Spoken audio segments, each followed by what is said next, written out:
ಇದೇ ಮೊದಲ ಬಾರಿಗೆ ಅಮೆರಿಕ ಸಂಯುಕ್ತ ಸಂಸ್ಥಾನದ ಒಬ್ಬರು ಅತ್ಯುನ್ನತ ಕ್ಯಾಥೋಲಿಕ್ ಧರ್ಮಗುರು ಪೋಪ್ ಆಗಿ ಆಯ್ಕೆಯಾಗಿದ್ದಾರೆ.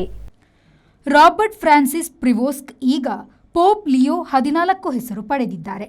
ವ್ಯಾಟಿಕನ್ ಹೊಗೆಕೊಳವೆ ಬಿಳಿ ಹೊಗೆ ಚೆಲ್ಲುತ್ತಲೇ ವ್ಯಾಟಿಕನ್ ಹಾಗೂ ರೋಮ್ ಜನರು ಹರ್ಷೋದ್ಗಾರ ಮಾಡಿದರು.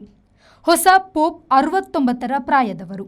1955ರ ಸೆಪ್ಟೆಂಬರ್ 14ರಂದು ಯುಎಸ್ಎಯ ಚಿಕಾಗೋದಲ್ಲಿ ಜನಿಸಿದವರು. 2 ದಶಕ ಪೆರು ದೇಶದಲ್ಲಿ ಧರ್ಮಗುರು ಮುಂದೆ ಬಿಷಪ್ ಆಗಿದ್ದರು. 2023ರಲ್ಲಿ ವ್ಯಾಟಿಕನ್ ಕಾರ್ಡಿನಲ್ ಆಗಿದ್ದರು. ಈಗ ಅವರನ್ನು 133 ಕಾರ್ಡಿನಲ್ಗಳು ಪೋಪ್ ಆಗಿ ಆಯ್ಕೆ ಮಾಡಿದ್ದಾರೆ.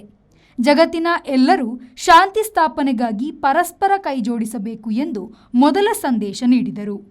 Bureau report, V4 news, Vatican city. Thank you. Ajanta Business Center provides comfortable space where work gets done with more ease. A friendly environment means less of stress, more of teamwork. Sir?